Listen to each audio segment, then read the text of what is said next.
Hello दोस्तों, नमस्कार। स्वागत है आप सभी का आज के टारगेट यूपीएससी प्रीलिम्स 2024 के डे 10 के एमसीक्यू सीरीज में। जैसा कि आप जानते हैं, हम लोग ऑलमोस्ट लास्ट 12 दिनों से आपके लिए सीरीज लेके आ रहे हैं। हमने संडे को भी कल जो वीकेंड के करंट अफेयर्स उनके साथ हमने कुछ क्वेश्चन सॉल्व किए थे। तो टेक्निकली तो आज 11वां दिन है, बट ठीक है, डे 10 ऑफ द सीरीज। सो चलिए शुरुआत करते हैं आज के क्वेश्चंस के बारे में। बट उसके पहले मैं आपको थोड़ी जानकारी दे दूं। जैसे कि आप जानते हैं, मेंटरशिप प्रोग्राम में रन कर रहा हूँ फॉर प्रीलिम्स एंड मेंस 2024-25। अगर आपको सोशोलॉजी ऑप्शनल के लिए भी गाइडेंस चाहिए with live classes and mentorship, recently मेरी 15 स्टूडेंट्स ने क्वालिफाई किया है यूपीएससी मेंस और वो लोग इंटरव्यू की तैयारी कर रहे हैं। तो अगर आप भी उसमें आना चाहते हैं तो ज़रूर इस मेंटरशिप प्रोग्राम का फ़ायदा उठाइए। और कल मैंने वीकेंड पे ये कवर किया था वीकली क्विक रिकैप सीरीज, तो ये वीकेंड पे भी आया करेगी। इसमें बड़े इंटरेस्टिंग सैटरडे संडे को न्यूज़ आर्टिकल्स आते हैं। तो अगर आपने नहीं देखा है तो आप जाके इस चैनल पे सब्सक्राइब करिए और इसको जाके देखिए। एंड अगर आप इस सीरीज़ के बारे में और जानकारी चाहते हैं तो आप मुझे रीच आउट कर सकते हैं। ये मेरे बारे में प्रोफाइल मेंशन है एंड टेलीग्राम चैनल पे आपको पीडीएफ मिल जाएगी। उसके अलावा रात को 8 बजे, जैसा कि आप जानते हैं, हम डेली इस सीरीज़ को कवर करते हैं। ठीक है, चलिए। तो उसके अलावा मैं और भी बहुत सारे आपके लिए इंटरेस्टिंग वीडियोस लेके आ रहा हूं। सबसे पहले पॉलिटी और ज्योग्राफी की सीरीज आपके लिए लॉन्च करूंगा मैं। साथ साथ आईआर तो हम लोग डेली कवर कर ही रहे हैं, जो आपकी क्विक न्यूज एनालिसिस है उसमें। बट उसके अलावा भी अलग से मैं I will be bringing a lot of videos for all of you guys. और आज की न्यूज़ मेजरली आप देखेंगे, फॉरेस्ट राइट एक्ट के ऊपर एक क्वेश्चन दिया था मैंने, और येमन जो हूथी रेबल्स हैं उनके ऊपर एक क्वेश्चन था। तो ऐसे 3-4 और एडिशनल क्वेश्चन भी जो हैं हम लोग उसको कवर करेंगे आज के न्यूज़ एनालिसिस में। तो चलिए, पहला क्वेश्चन हम लोग कवर करते हैं। जो पहला क्वेश्चन है वो है रिगार्डिंग द स्टेटमेंट जो कि फॉरेस्ट राइट एक्ट को लेके एक आज बहुत ही इंपॉर्टेंट एडिटोरियल आया था। तो उसके बारे में हम लोग थोड़ा चर्चा करते हैं। एंड ये जो है इनैक्ट किया गया था to address the historical injustice suffered by the forest dwelling communities, primarily granting them legal rights. तो इसमें से आपको बताना है कि कौन सा स्टेटमेंट सही है। सो द एक्ट अप्लाई करता है only to scheduled tribes living in the forest area, and the act grants legal recognition to the rights of traditional forest dwelling communities irrespective of their caste or tribal affiliation. And उसके अलावा act exclusively focus करता है on conservation of biodiversity and empower करता है government को, central government को, to relocate forest dwellers for creating inviolate areas for wildlife conservation. तो इसमें अगर आप देखेंगे दोस्तों, मेजरली ये एफआरए के बारे में तो खैर सारे ही प्रोविजंस को आपको पता होना चाहिए, बहुत इंपॉर्टेंट है। इनफैक्ट अभी जब आप शेड्यूल 5 पढ़ेंगे तो उसमें पीसा के प्रोविजंस को भी साथ में लेके पढ़िएगा, एग्जाम के लिए काफ़ी रेलिवेंट है। तो उसका करेक्ट आंसर बी है, बिकॉज ये इररेस्पेक्टिव ऑफ योर कास्ट और ट्राइबल एफिलिएशंस। इनफैक्ट इसका नाम ही अगर आप देखोगे ट्रेडिशनल फॉरेस्ट ड्वेलर्स, तो it does not really matter कि आपका कास्ट क्या है, क्रीड क्या है। ठीक है, सो जो शेड्यूल्ड ट्राइब्स हैं वहाँ उससे मतलब नहीं है, but other traditional forest dwellers भी जो हैं इसके अंदर रिकग्नाइज्ड हैं and they can inhabit, cultivate forest land. और जो जनरेशन से ऑक्यूपाई कर रहे हैं बट उनको कोई लीगल क्लेम नहीं मिला है, तो अब उनके लिए लीगल क्लेम जो है वो पट्टा इशू किया जाता है। और इसमें अगर आप देखेंगे जो इश्यूज होते हैं, तो इसमें you can approach the SDM court and then you can go to the DM, अगर तहसीलदार आपकी बात नहीं सुनता है तो ये बड़े इंपॉर्टेंट कुछ एस्पेक्ट्स हैं, ध्यान रखिएगा इसके बारे में। अगला अगर आप देखेंगे स्टेटमेंट है, सुएज कैनाल जो मेडिटेरेनियन सी को कनेक्ट करता है विद रेड सी, ये रिड्यूस करता है maritime distance between Europe and south Asia, impacting global trade dynamics. तो इसमें से आपको सही ऑप्शन बताना है कौन सा है। So canal is correct, is a sea level waterway without locks due to the flat terrain. Canal can accommodate all vessel including world largest ship. थोड़ा डिफिकल्ट है, अभी एक एवरग्रीवन शिप फंस गया था इसमें जाने में। एंड इसका वेथ एंड डिप जो है, do not restrict the passage, actually में करता है ये। एंड अंडर द जुरिस्डिक्शन तो नहीं है यार, ये पूरा का पूरा अगर आप देखोगे Suez canal is under Egypt, बहुत बड़ा इनका सोर्स ऑफ रेवेन्यू है ये। तो पहला इसका सही है, बिकॉज जो गेट एंड लॉक सिस्टम है ना, वो पैनामा कैनाल में है एक्चुअली में, क्योंकि वो हिली टेरेन से पास होता है। यहाँ पे नहीं है वो, so it's like a flat surface, but उतना वाइड नहीं है और काफ़ी कंजेशन होता है and creates a bottle neck. So ये जो है इस तरह से सुएज से होते हुए अलाउ करता है शिप्स को to the pass through Mediterranean with the Red Sea. तो अगर इसका मैप बनाएंगे, so this is Saudi, Yemen, Oman, right, and यहाँ पे आपका है हॉर्न ऑफ अफ्रीका। तो ये आपका हो गया स्ट्रेट ऑफ बबल मंदेब। एंड ऊपर जब आप जाओगे तो ये रेड सी है, ऊपर जाएंगे तो आपको सुएज कनाल का एक्सेस मिल जाएगा यहाँ से। तो ये बड़ा क्रूशल एक चोक पॉइंट है, इसको हम लोग बोलते हैं ग्लोबल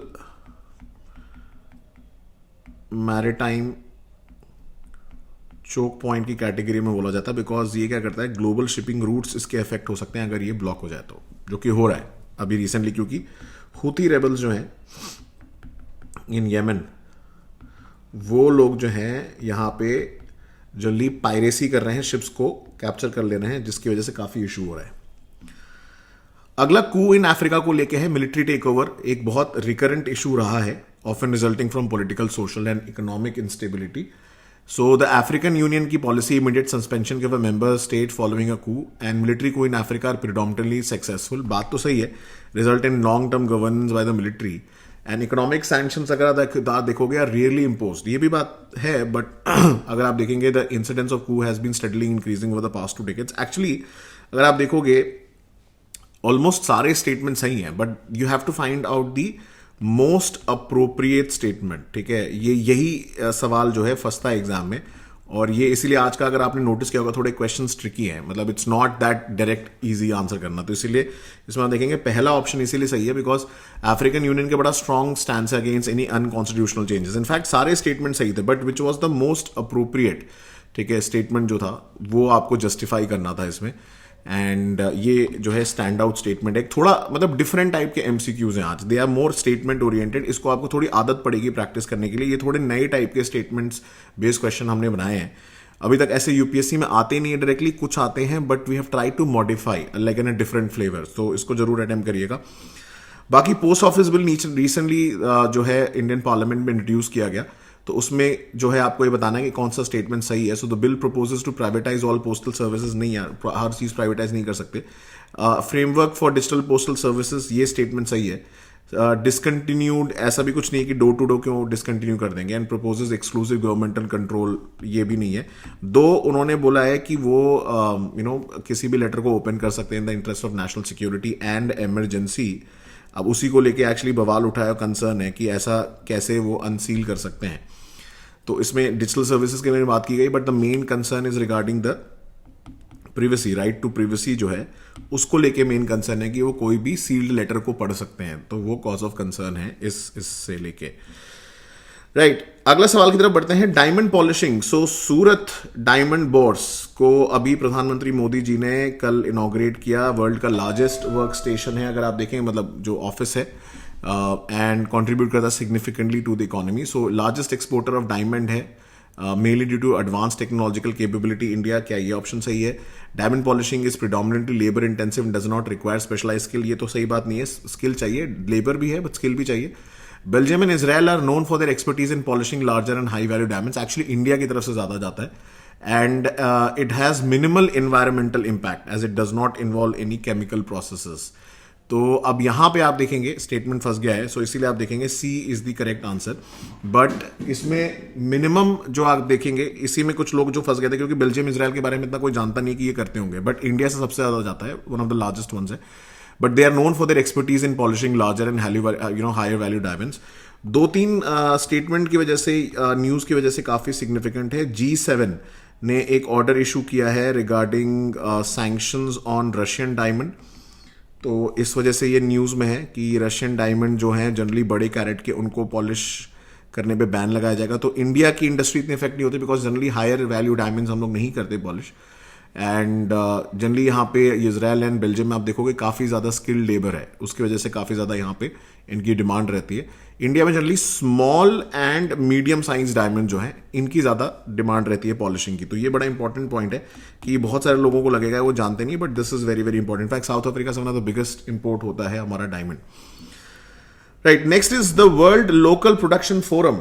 ठीक है, ये आपका जो है enhancing access to medicine and other health care technologies is an initiative of untagged World Economic Forum, World Health organisation.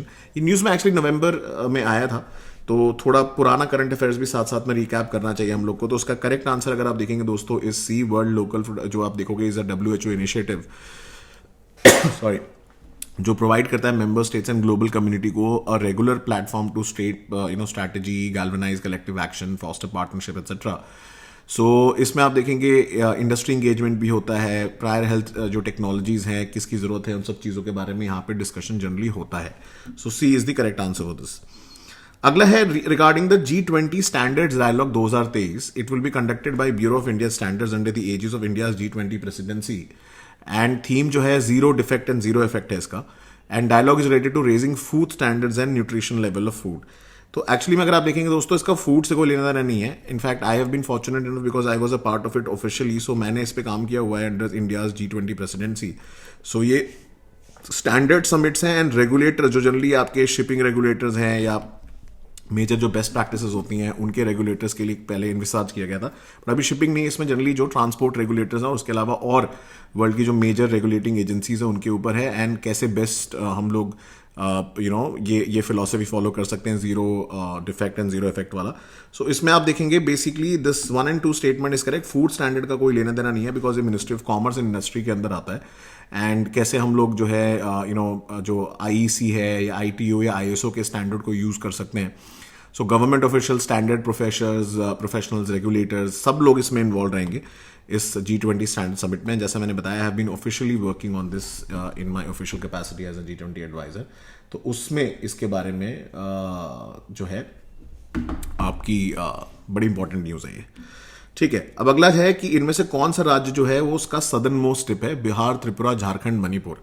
तो अगर आप देखेंगे ना मैप, इसीलिए बड़ा इंपॉर्टेंट होता जानना. सो मान लीजिए अगर बिहार यहाँ है, ठीक है, और बिहार के बाद आप जाओगे तो थोड़ा असम इधर की तरफ पड़ेगा आपको, नीचे की तरफ पड़ेगा आपका मेघालय, ठीक है, त्रिपुरा पड़ेगा लेट्स से यहाँ पे. तो ये हो गया. फिर आपका मेघालय इधर है, त्रिपुरा, मिजोरम, मणिपुर इधर हो गया. तो मणिपुर तो बिल्कुल नहीं हो सकता. अब इसके नीचे आता है झारखंड. ठीक है, झारखंड का कुछ ऐसे एरिया है. So technically Jharkhand will have the southern most tip. So C इसका आंसर होगा. तो ऐसे मैपिंग ना पता होनी चाहिए. सो त्रिपुरा, मिजोरम, मणिपुर ऐसे, झारखंड आपका नीचे. एंड वेस्ट बंगाल भी एक ऑप्शन था but then Jharkhand out of this has the southern most tip. तो ऐसे क्वेश्चन भी एग्जाम में आते रहते हैं, तो ध्यान रखिएगा. तो दोस्तों आज के लिए बस इतने ही सवाल हैं. स्कोर जरूर बताइएगा अपने कि आपके क्या रहे नीचे. एंड बाकी पर्सनल मेंटरशिप प्रोग्राम को लेके आपके जो भी क्वेरीज हैं प्लीज मेल मी. एंड या तो टेलीग्राम पे या कहीं पे भी आप मुझे रीच आउट कर सकते हैं. नंबर भी मैंने शेयर किया हुआ अपना. सो उसमें हम लोग करंट अफेयर्स रिकैप भी करने वाले हैं. उसके साथ साथ आपको पर्सनलाइज 1-to-1 गाइडेंस दूंगा मैं.